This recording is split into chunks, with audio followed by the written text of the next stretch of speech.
Não, agora tudo é TDAH, tudo é autismo, tudo é borderline, tudo é signo. Ninguém mais é mau caráter, né? Você tem razão. Não, mas eu... Ué, como assim? Eu tenho razão? Sim, você trouxe um ponto válido. Ei, até um relógio quebrado acerta 2 vezes no dia. Você finalmente disse alguma coisa certa. Você não estuda, não faz uma pós-graduação, não faz uma especialização, nunca botou... É tão fácil irritar esse tipo de gente. O post de internet que inspirou o surto do meu personagem está trazendo uma crítica social muito válida. Ele está falando de uma coisa muito pertinente. Ele está falando sobre essa onda de autodiagnósticos que está tomando conta da internet. E isso, ao meu ver, meio que tem 2 lados, como toda boa história.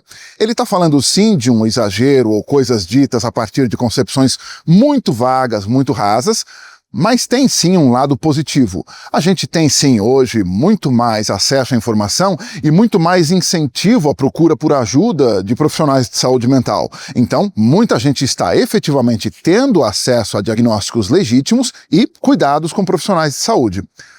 Mas no que diz respeito aos exageros e essa onda, essa meio que epidemia de autodiagnósticos, de fato, como a postagem está ironizando, tudo é autismo, tudo é TDAH, tudo é borderline, tudo é signo. Na questão da astrologia eu não vou tocar, não é meu objeto de estudo. Mas note o que nunca aparece no autodiagnóstico. Narcisismo. E talvez até psicopatia, mas narcisismo garantidamente não aparece nunca. Porque é amplamente considerada como uma coisa ruim. É uma destruição de reputação ser etiquetado, classificado como narcisista. E, mais uma vez, como essa postagem ironiza, ninguém é simplesmente mau caráter. Não, a pessoa tem algum transtorno que justifica o comportamento. Então é muito cômodo, é muito confortável se dar esses rótulos. E, segundo a doutora Ramani Durvásula, qual que é o autodiagnóstico favorito de narcisistas? Autismo, ou transtorno de espectro autista. E eu vou um pouquinho além, eu não lembro se a própria doutora Ramani diz isso, mas eu vou aqui especular. Eu me atrevo a dizer que, porque existe essa facilidade de acesso à informação, informação de qualidade ou não, mas existe muita facilidade de acesso, o rótulo favorito que narcisistas dão para as vítimas também é autismo. Ambos meio que pelo mesmo motivo. Tanto o autodiagnóstico quanto o diagnóstico lançado sobre outra pessoa, sem conhecimento técnico e aprofundado, está muito tipicamente baseado em alguns clichês e concepções equivocadas que são mais populares sobre o transtorno de espectro autista. Existem algumas questões que podem sim ter validade, mas elas são distorcidas da forma que é mais conveniente para a narrativa do narcisista.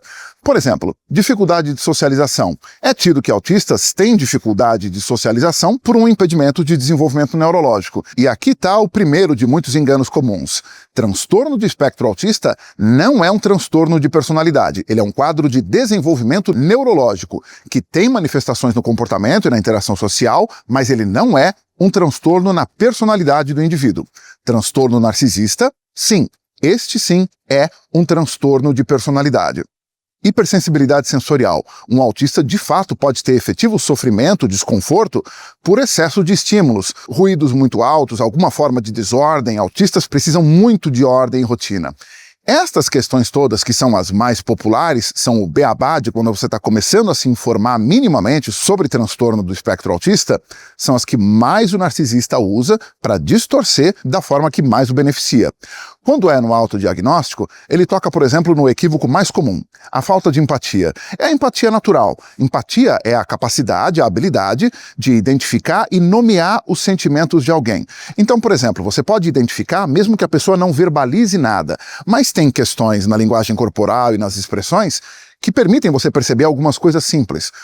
Imagine uma pessoa que está cabisbaixa, andando devagar, com um semblante apagado. Uma pessoa que tem empatia fisiológica plenamente desenvolvida consegue perceber que essa pessoa está triste, meio que depressiva. Uma criança caminhando, correndo e saltitando, ainda que ela não diga nada. Esse é um sinal clássico de felicidade. É possível com muita certeza afirmar que ela está alegre. Portanto, a empatia fisiológica, a empatia natural, é a habilidade de ler estes sinais emocionais não verbalizados. E mesmo nos verbalizados, pelo tom e timbre, também dá para ler algumas coisas. Por exemplo, uma pessoa te diz: "Não, eu estou bem, sim. Eu estou muito alegre, minha vida está perfeita." O tom, o timbre, a falta de entusiasmo na voz permite uma pessoa com empatia mais refinada perceber que essa pessoa, por qualquer razão, está mentindo. O narcisista não tem empatia fisiológica, mas ele tem perfeitamente preservada a empatia cognitiva. Empatia cognitiva, igualmente como a fisiológica, é a capacidade de ler e nomear sentimentos no outro, mas não existe uma recalibração das próprias emoções. Eu posso me contaminar pela alegria dessa criança correndo alegre e saltitando, ou eu posso me compadecer e entristecer um pouquinho junto ao ver uma pessoa que está cabisbaixa, triste, ao ter recebido uma notícia ruim. Essa recalibração, essa conexão, não acontece na empatia cognitiva. A empatia cognitiva é, de uma certa forma, uma empatia fria. É a capacidade de ler e identificar, mas não existe conexão. A incapacidade de ler sinais não verbais, que é típica de um autista, é a desculpa favorita do narcisista para ele não ter empatia pelo outro. Mas, em alguns casos, a empatia pode ser ensinada para o autista. Ele não tem a capacidade natural de ler, mas se guiado, orientado, ele pode compreender. Porque o autista não tem freio social, ele narra o mundo como ele o vê, sem maldade. Imagina que esse indivíduo portador do transtorno do espectro autista se depara com uma pessoa que tá num dia ruim, não dormiu direito, olheiras profundas, o cabelo tá um desastre, e ela fala: "Nossa, você tá acabado." Não foi dito com maldade, e não tem nenhuma mentira. Mas não é socialmente bem visto narrar isso dessa forma, com tanta clareza, de forma tão explícita. Existe todo um conjunto de normas sociais não declaradas que ditam que não é de bom tom você falar esse tipo de coisa, ainda que não seja mentira.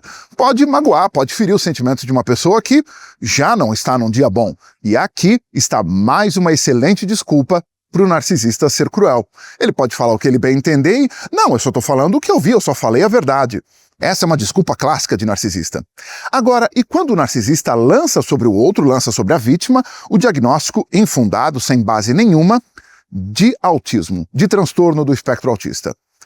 A questão da hipersensibilidade sensorial. A pessoa ficou profundamente magoada, profundamente chateada, com um bom motivo, porque o narcisista foi extremamente cruel, brutalmente insensível, dizendo verdades ou não. Se essa pessoa recebe e aceita o diagnóstico de que ela é autista, o narcisista tem uma desculpa perfeita. Você é hipersensível. Você me ouviu gritando quando, na verdade, eu estava falando calmamente.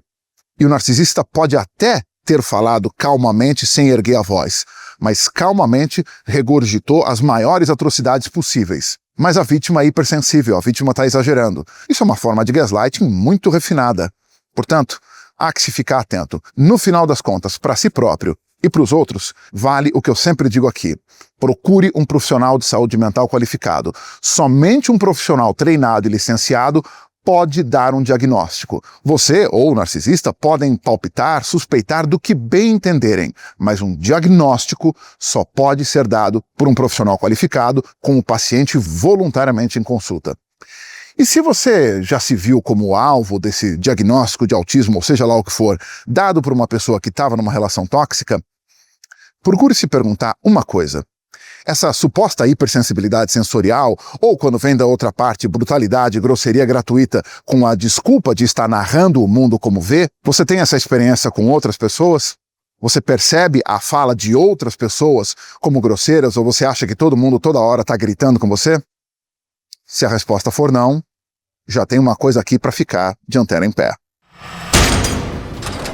Eu vou ficando por aqui. Se você curte o trabalho que eu faço e acredita que ele pode ajudar mais pessoas, curta, comente, compartilhe e se inscreva. O meu nome é Rubens Macedo. Eu não sou psicólogo ou terapeuta de qualquer espécie. O consumo deste material não substitui ajuda profissional. Se você acredita que está com problemas, procure um psicólogo qualificado. O mais provável é que tenha solução. Até a próxima.